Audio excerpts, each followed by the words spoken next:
Hello dear students, welcome back. उम्मीद करते हैं सब खैरियत से होंगे। हमारे पास चैप्टर चल रहा था एंजाइम के बारे में, और एंजाइम के अंदर हमने लास्ट जो टॉपिक डिस्कस किया था वो था एंजाइम इनहिबिशन के बारे में हमने समझा था। उसके बाद एक छोटा सा टॉपिक है फीडबैक इनहिबिशन के बारे में आज समझेंगे।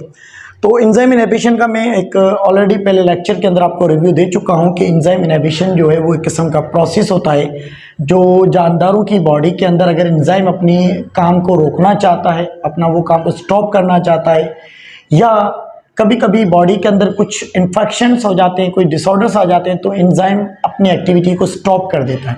तो उसको हमने नाम दिया था एंजाइम इनहिबिशन का नाम दिया था। तो वहाँ पर हमने 3 वेज पढ़े थे एंजाइम इनहिबिशन के। और उसके बाद एक और छोटा सा टॉपिक है एंजाइम इनहिबिशन का, जिसको हम नाम दे रहे होते हैं फीडबैक इनहिबिशन का नाम देते हैं। देखिए, फीडबैक इनहिबिशन का मतलब क्या है। फीडबैक इनहिबिशन में ये होता है कि एंजाइम जो है वो जो सबस्ट्रेट को प्रोडक्ट में कन्वर्ट करता है।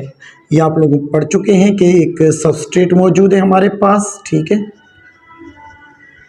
कोई भी सबस्ट्रेट है, सबस्ट्रेट आप कह सकते हैं कोई अमाइनो एसिड हो सकता है, कोई प्रोटीन हो सकता है। इस सबस्ट्रेट को कन्वर्ट किया जाता है किसके अंदर, प्रोडक्ट के अंदर इसको हम कन्वर्ट करते हैं, ठीक है। तो सबस्ट्रेट प्रोडक्ट में कन्वर्ट करने के लिए यहाँ पर क्या रिक्वायर्ड है, एंजाइम रिक्वायर्ड होता है।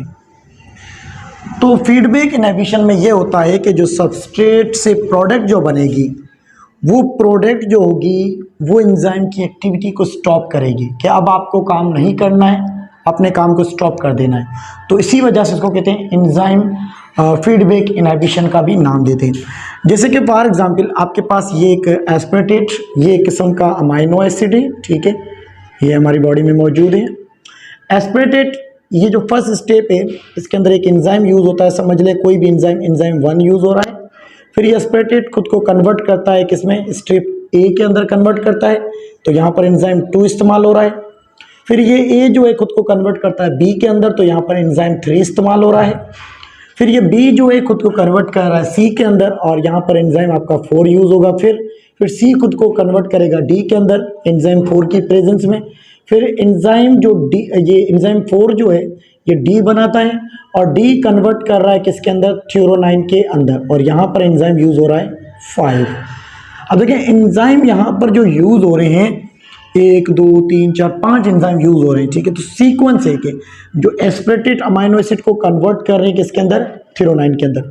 तो ये आप इसको आप क्या कंसीडर करेंगे, इसको आप नाम देंगे सबस्ट्रेट का, ठीक है, क्योंकि ये एंजाइम इसके ऊपर पहले काम कर रहा है, तो ये आपके पास हो जाएगा एंजाइम के लिए सबस्ट्रेट। तो जब ये एक्टिव साइट के ऊपर काम करेगा, यहाँ पर सबस्ट्रेट आएगा, तो ये एस्पेरेटेट जो है ये कन्वर्ट हो जाएगा थ्योरोनाइन के अंदर। अब देखिए थ्योरोनाइन एक किस्म का अमाइनो एसिड है, और यहाँ पर ये किस्म की क्या बन गई है, प्रोडक्ट बन गई।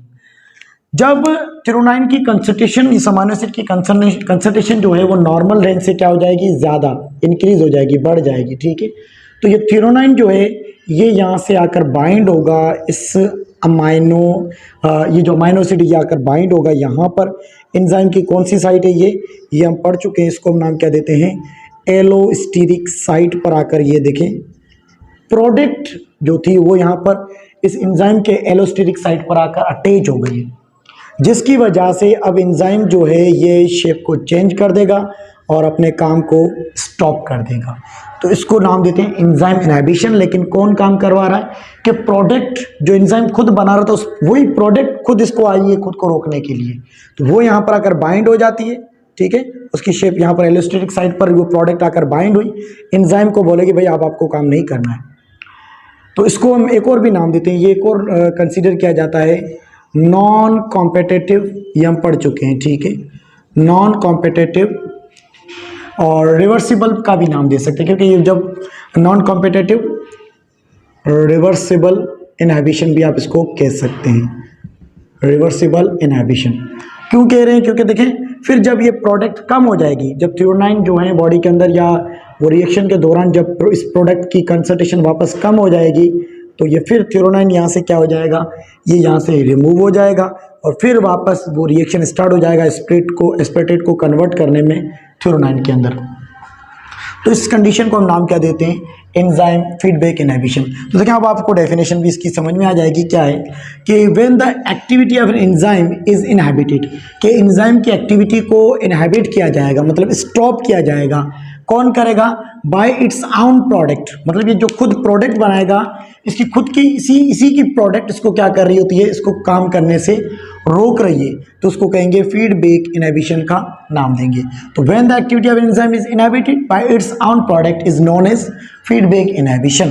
तो ये आपका एक छोटा सा टॉपिक था एंजाइम फीडबैक इनहिबिशन के बारे में, कि सिर्फ कि जो एंजाइम अपनी सबस्ट्रेट से जो प्रोडक्ट बनाएगा, वो प्रोडक्ट खुद एंजाइम के अंदर एंजाइम को अपने काम करने से रोकेगी और वो आकर एलोस्टेटिक साइट पर अटैच हो जाएगी, जिसकी वजह से एंजाइम अपना काम स्टॉप कर देगा। लेकिन जब इसकी कंसंट्रेशन कम हो जाएगी, सबस्ट्रेट की प्रोडक्ट की कंसंट्रेशन सब कम हो जाएगी, फिर वो एंजाइम अपना काम को स्टार्ट कर देगा। तो ये हो गया आपका फीडबैक इनहिबिशन का एक छोटा सा टॉपिक था। और एंजाइम इनहिबिशन क्यों होती है, खास करके ये हमारी बॉडी में हमारे एंजाइम नहीं चाहते कि हम ज़्यादा काम करें, ज़्यादा, क्योंकि वो सबस्ट्रेट को प्रोडक्ट में कन्वर्ट कर दिया, जो जितनी बॉडी के अंदर उस प्रोडक्ट की रिक्वायरमेंट थी वो पूरी हो चुकी है, फिर वो एंजाइम अपना काम नहीं करेगा।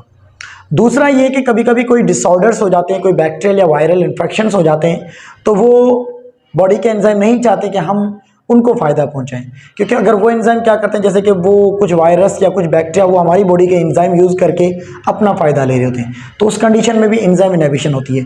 दूसरा, ड्रग की डिस्कवरी के अंदर ड्रग को चेक करने के लिए भी हम एंजाइम इनहिबिशन का यूज़ कर रहे हैं। तो ये आपका एंजाइम इनहिबिशन का टॉपिक यहाँ पर ख़त्म हुआ, जिसके अंदर हमने एक पहला लेक्चर ऑलरेडी पढ़ चुके हैं, ये इसका सेकंड लेक्चर था। बाकी इस चैप्टर के दो लेक्चर्स होंगे, ठीक है, नॉमेनक्लेचर एंजाइम के बारे में, और दूसरा जो होगा क्लासिफिकेशन ऑफ एंजाइम, वो भी हम जल्दी से जल्दी अपलोड करेंगे। Thank you so much.